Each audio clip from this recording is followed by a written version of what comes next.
If you have an interest in horses and love learning more about horses, the horse industry, teaching, or even managing your own horse business, then you're in the right place. We would love you to join us on our mission, which is to improve the lives of horses around the world through the education of riders, handlers, and trainers. So get comfortable, listen in, and enjoy. Our guest today is Camie Heleski.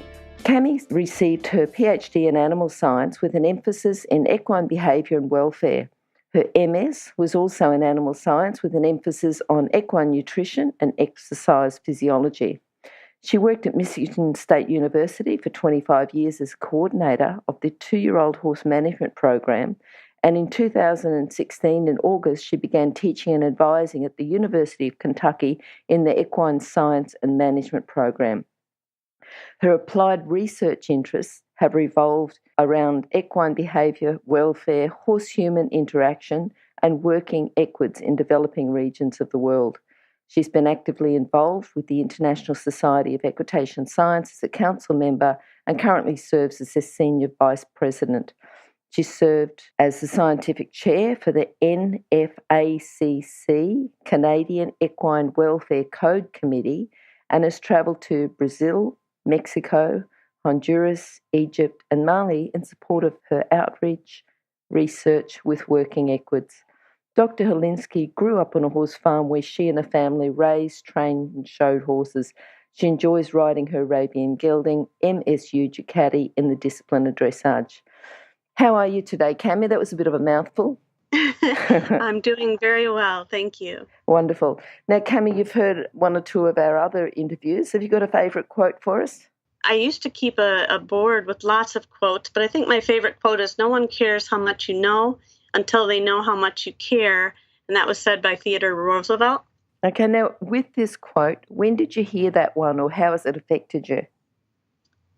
I probably first heard it, 10 to 15 years ago, and I think especially it's relevant in the area of horse behavior and welfare because I feel like students are much more inclined to listen to what I'm saying when they can see how passionate I am about so many of the topics.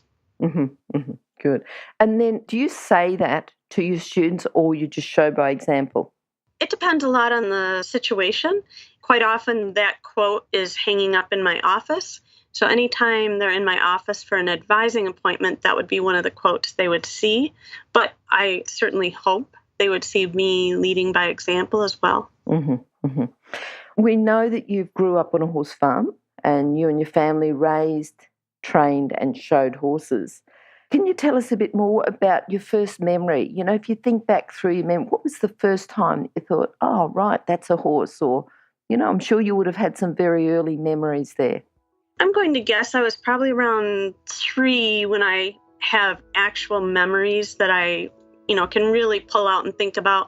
And that would be riding double with my dad, like on short trail rides. And then, a little bit later on, I think I was 9 years old when he let me train my first pony with a lot of help from him.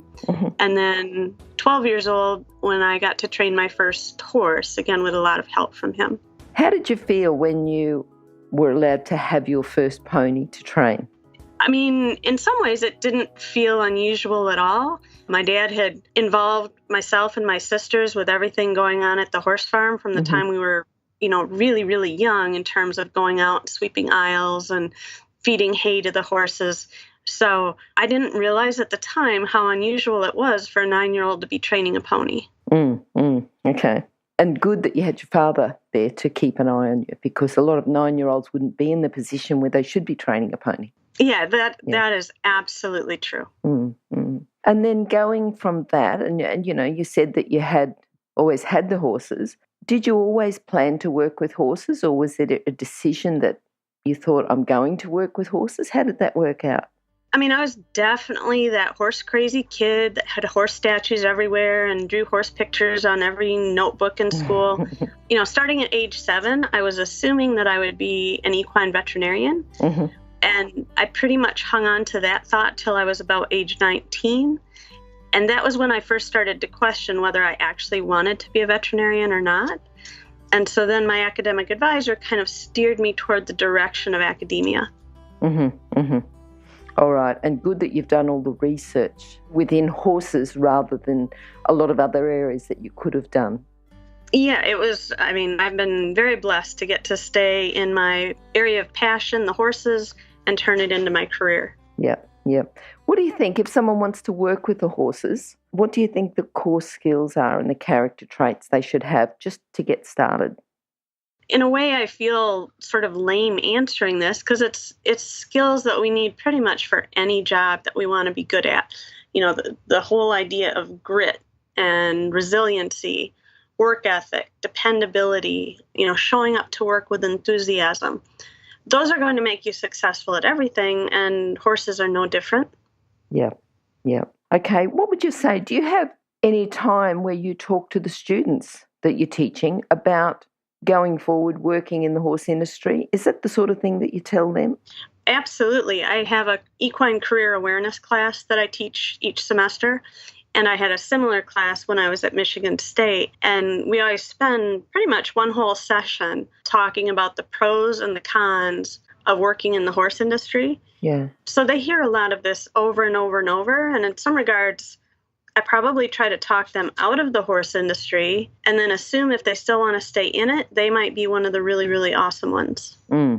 Yes, because it's not for everyone. It's, as you say, you've got to have that grit and the work ethic and, right down to the showing up with enthusiasm if they're going to continue in the horse industry. A lot of people get started but then find it's not for them and they've got to sort that out themselves. But you're right, if someone's ready for the horse industry, they'll show the qualities and they'll keep going no matter what you tell them about it anyway.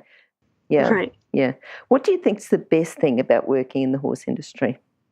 I would have to say that the line between your hobby and your job becomes very blurry because, there's a lot of times if I'm at a weekend horse show, I'm observing all sorts of practices and behaviors that have a lot to do with my job, even though technically I'm there as a horse show mom to help my daughter. So I really think that the passion for the horse is the best part of having a job in the horse industry. Yeah. And I think it works the other way too. You're at a horse show and you're thinking this is going to help my job, but you can be at work and say, oh, right, I'm going to try that on my horse. Right. Yeah, certainly. Yeah. Okay, now tell us about people. You've talked about your father and the amount of influence that he had. Are there other people that you'd like to talk about that have helped you in your career? From the time I met some of the people involved with equitation science, which was the early 2000s, that has been very influential to my career and my interest in horse behavior and welfare. So, as an example, Andrew McLean, Paul McGreevy, Natalie Warren, Jan Lodvig, those are a couple of names that come quickly to mind that have very much influenced how I think about learning theory and equitation science. And what about horses? Have you had a particular horse that's influenced you, or how does that work? I'm sure your first pony would have influenced you. I'm sure that would have been a lot of good experiences and good memories there. But, just more recently, have there been horses that have really helped you along the equitation science line? Or, just tell us a bit about that. And it's really hard to pick just one or two. Sure. Because, the vast majority of horses I've interacted with in my lifetime have had an impact on my life. If I knew the horse well enough to know their name, they've probably had an impact on my life. But, two that would be especially high impact, the first horse I was allowed to train at age 12, who was also my personal horse, that was probably the best trained horse I've ever owned just because I spent so much time with him. His name was Kaliga. He was a Bay Arabian and just an amazing horse. Not super gifted physically, but just had practically the best work ethic ever. And then, my favorite horse when I was working at Michigan State University, her name was MSU Passion Play. And I eventually, when she was about age 14, had a chance to buy her in one of our sales. And she was always kind of a fragile-minded horse, had, just some real issues with trust. But I ended up buying her, and that became a really, really wonderful riding horse for both me and my daughter. But she was always a great example of how you had to be in the perfectly right frame of mind to have a work session with her. I'm just thinking about what you've done with horses, both practically with horses, with horses like Passion Play or scientifically. But what do you think your proudest moment's been? When I was trying to think of that earlier, when you're a child, there certainly are some competition things that are especially memorable.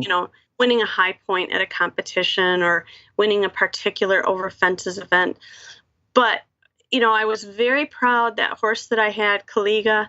I could ride him when he was only like 4 years old, bareback and without a bridle, and do equitation patterns. He was just, that well trained and had the right mind to do it. So that made me really proud. And then the other mare, Passion Play, that I mentioned, because she was on the fragile-minded side, she took a lot of effort and creativity to come up with ways to get her to be calm at horse shows.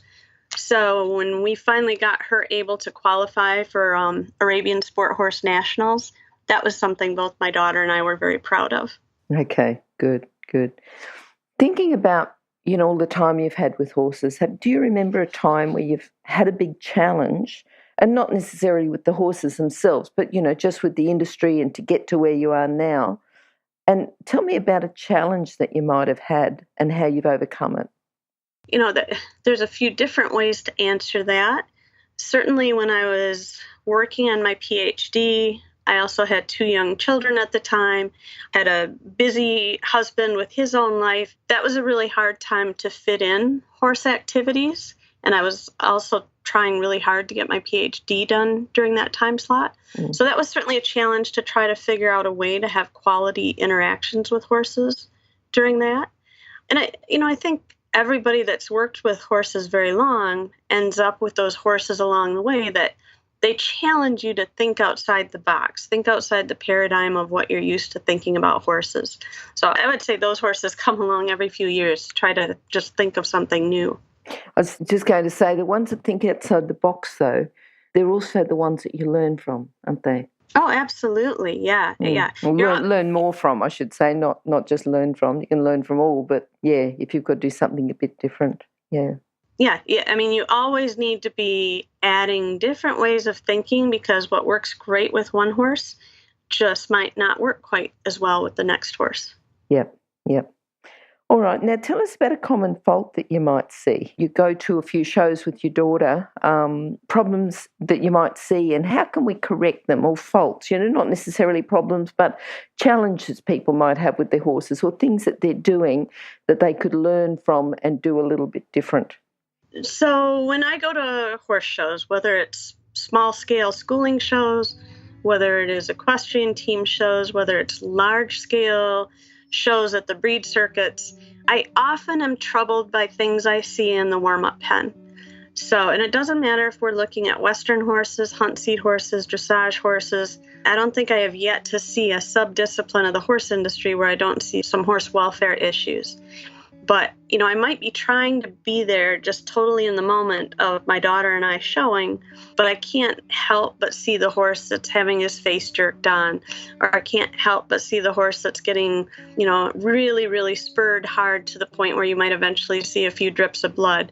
A lot of times it's people, I think, trying to overpressure their horses when maybe they didn't do enough homework at home. And even if they did understand learning theory principles before they got there, now they're not doing them because, again, they're just trying to accomplish too much in too short of time a lot of times. And then because of that, then it's the horse that's getting confused, doesn't understand.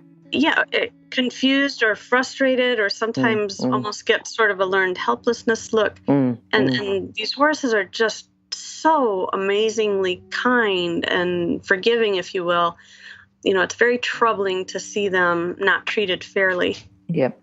If you're an equestrian coach or a horse riding instructor, or even if you aspire to be one, have a look at the free video series for horse riding instructors on the Horse Chats website.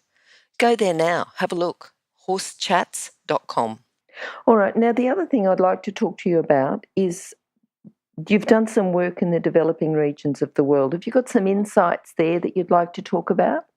Well, it's certainly been fascinating. This was something I started to be exposed to in the year 2000. I went to Brazil for an animal behavior conference, and saw all these different horses looking really, really in rough shape alongside the road. So when I got back home, I talked to my major professor, who's also from Brazil, and we finally set it up that we went to Brazil in 2003 and 2006 to do some research related to these horses that were being used by people of very low income to pull carts and pick up trash and pick up recyclables, and try to work with the folks to understand if they gave the horses just a little more food or took a little better care of their harness, that horse could potentially live a longer life or potentially work a little harder each day. So when these people have such a tough life, you have to put things into a frame where it makes sense and seems relevant to them. Okay. And when you say that in Brazil, you've done some other work in Mexico, Honduras, Egypt and Mali, but much the same thing there. It's just more or less justifying that if the welfare of the horse was better, then they would get better results from the horse. Is that the main message that you try to give in those regions? For the most part. And it definitely is a little different per location. For example, in Egypt, they use donkeys and mules in their brick kilns. And those animals have a really, really challenging life because they're working very long days. They pretty much work 6 or 7 days per week. It's already hot in Egypt. And then when you add the heat of the brick kiln cooking, it's just so hot in there. But again, the usually teenage boys that are working in there, they have a really tough life too. So you try to do things like convince them that beating the donkeys and beating the mules isn't going to help them get any more work done. And in the end, it's going to make animals, what happens a lot with the mules is the mules get really, really challenging to deal with and kind of start biting and kicking a lot. So if they're kinder to the mules, they're less likely to have to deal with those bites and kicks. All right, no, that's good. That's good. And what about a book? Just thinking about expanding our listeners' learning, something to complement their training. Have you got any books or a book that you'd like to recommend for us? And these may have already been recommended in previous podcasts. I really like the equine behavior book that Paul McGreevy has put together. I just ordered the newest edition for one of the classes I'm going to teach this summer. I also really like the equitation science book. That the newest one is McGreevy, McLean, Christensen, and Von Bortel. Previously, it was McGreevy and McLean. And then if somebody just wants kind of a less expensive, easier read, the Mills and Nankervis Equine Behavior book is still a really nice book, and I'll quite often use that like for my 100 level and 200 level classes. And if they've been recommended before, doesn't matter because we put all the recommended books on our website, but we put the most popular first so that the ones that get recommended the most, they're top of the list. And then, they sort of go down from there. Yeah. Okay, Camie, what are you looking forward to now? Are we talking career-wise? Yeah. Just something with horses, with your own and with your daughter's horse as well, and career-wise, yep. Well, from a career standpoint, I am totally loving being in Lexington, Kentucky. It's definitely one of the horse capitals in the world. I'm enjoying learning a lot about the thoroughbred industry, and I've really become fascinated by the off-the-track thoroughbreds and what they can do and how they work out as sport horses. I'm anxious to just continue teaching here, do a little bit of research here and there where I can fit it in, keep watching how equitation science and our society are growing, and as a hobby, helping my daughter out with her horse and her showing. And you've got your own horse as well? I have a horse that she is likely to show. I don't love showing myself as much as I used to. And then we have an older, kind of semi-retired, half Arab, half Trakehner that, is mainly just a horse she likes to have fun with. Okay, good. And if you can sum up your philosophy into a few sentences, that'd be great. Philosophy with horses, that is. Well, I'm actually going to first talk about career-wise. I think it's really important to choose something that you can be passionate about. And I think it's important to aspire to be a difference maker. Don't just plan to plod along and participate in a career. Plan to actually shake things up and make a difference. I think that's really important. In terms of horses, if I were to pick a competition goal that I would try to tell, let's say, the average young person in horses, firstly, choose an appropriate athlete for what you have in mind. Choose the right kind of horse to do jumping, do eventing, do dressage, do Western pleasure, and then make sure that you can actually stay true to your ethical self competing in that discipline. If you've chosen a discipline that you're going to have a hard time being true to your ethical self, that's going to create a lot of conflict in your mind. And then if you can just, as much as possible, follow good principles of learning theory, understand the different reinforcements and such, that will go such a long way to creating clarity for your horse. And, horses love consistency and predictability. So I think if you follow those things and have a consistent practice schedule, there's no reason you shouldn't be able to meet your competition goals. Mm-hmm, mm-hmm. Good. And Camie, how can people contact you? Usually the easiest thing is through my email, which is my first name, Camie, Camie, Heleski, HELESKI, at uky.edu. Brilliant. Okay, and those details will be on your page at horsechats.com/Camie Heleski, or just go to horsechats.com and search for Camie. Okay, Camie, wonderful talking to you over the other side of the world. It's been really good. It's the evening over there now. It's just about time to leave from work. Yeah. From work, yeah.